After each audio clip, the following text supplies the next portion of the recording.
দর্শক, এই মুহূর্তে আমি দাঁড়িয়ে আছি একটি সেলুনের মধ্যে। দর্শক, আর এখন আমি দাঁড়িয়ে রয়েছি একটি ছোট্ট লাইব্রেরিতে। দর্শক, এইবার কি মনে হয়, আমার এক পাশে লাইব্রেরি আর এক পাশে সেলুনে একজন চুল কাটাচ্ছেন। আমি আসলে কোথায় রয়েছি, লাইব্রেরিতে রয়েছি নাকি সেলুনে রয়েছি, সেটি জানার চেষ্টা করব। দর্শক, আমার পেছনে একজন বই পড়ছেন। আমি তার আগে প্রথমে তার কাছে চলে যাব, তিনি এখানে কেন এসেছেন বা এখানে কেন এসেছেন। এখান দিয়ে হেঁটে যাচ্ছিলাম, এখানে বইয়ের লাইব্রেরি দেখে বই পড়তে ইচ্ছা হলো। যদিও ছিল না এটা, কিন্তু আমরা 24 ঘন্টা জ্ঞান ধারণের জন্য যে কোনো জায়গায় গিয়ে পড়াশোনা করতে পারি। আমরা অনেক সময় এসে চুল কাটতে এসে অনেক লাইন থাকে, তো এই সময়টা আমরা ভালোভাবে কাজে লাগাতে পারবো। যদি হচ্ছে গিয়ে অনেকেই আছে হচ্ছে কি বই পড়তে পছন্দ করে, তো এই সময়টা অনেকেই বই পড়ে হচ্ছে সময়টাকে কাজে লাগাতে পারবে। দর্শক, প্রশ্ন আসতেই পারে এই লাইব্রেরিটি কোথায় বা এই সেলুনটি বা কোথায়, এটা সেলুন নাকি লাইব্রেরি। আমি যেখানে দাঁড়িয়ে রয়েছি এটি হচ্ছে ফজলুল হক মুসলিম হল, ঢাকা বিশ্ববিদ্যালয়ের একটি হল, এবং এই হলের শিক্ষার্থীরাই এই সেলুনে চুল কাটায়।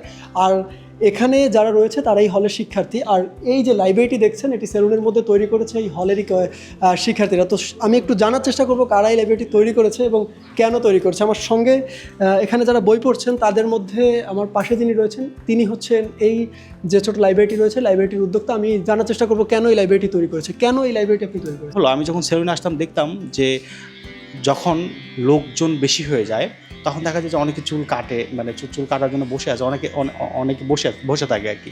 আমি ভাবলাম যে এই অবসর সময়টুকুতে যদি তারা বসে না থেকে তারা যদি এখানে বসে, যে আমি যেটা লাইব্রেরি সিস্টেম করে দিই এবং সেই লাইব্রেরিটা যদি জুলাই যোদ্ধাদের নামে হয় তাহলে তারা বসে বইগুলো পড়বে, তাদের একবার হলেও জুলাই শহীদদের নাম মনে পড়বে। এই যে লাইব্রেরি করে যেটাই করি, ছোটোখাটো কাজ করতে আহামরি টাকার দরকার হয় না। এই যে লাইব্রেরিটা করতে আমার মনে করেন যে এই যে এইটা আর ওইটা আমি 1300 টাকা দিয়ে বানিয়েছি, নিজ এলাকা থেকে বানিয়েছি, যে রংটা আমি নিজেই করেছি। আর এই যে বইটা যে দেখতেছেন এগুলো নীলক্ষেত থেকে নেওয়া আর কি। 2000 থেকে 2500 টাকার বই নিয়েছি, তো আমাকে দুইটা ভাই দিয়েছে টাকা। আর সেইটাও বড় বিষয় না, বড় বিষয় হচ্ছে আমি ছোটোখাটো একটা বিজনেসও করি, হ্যাঁ, যদিও সেটা বলতে চাচ্ছি না আর কি। মানে আমি যখন টিউশনি করাতাম, টিউশনির টাকাগুলো জমিয়ে রাখতাম, জমিয়ে রেখে আমার মনে হয় ফুটপাতের যে দোকানগুলো আছে, তো এই ফুটপাতের দোকানগুলোতে যে ফ্যান বিক্রি করে, ফ্যান, ওই ফ্যানে যে ভাইটা ফ্যান দেয় তাকে আমি কিছু টাকা শেয়ার করেছি। তো ওখান থেকে মান্থলি আমার কিছু আসে, সব দিয়ে আমার সব কিছুই চলে যায় আর কি। তো এইভাবেই করা। আর বড়ো ভাইরা তো আসি, হলের বিভিন্ন বড় ভাই, তাদের থেকে বিভিন্নভাবে সাহায্য সহযোগিতা চাইলে তারা আমাকে দেয়।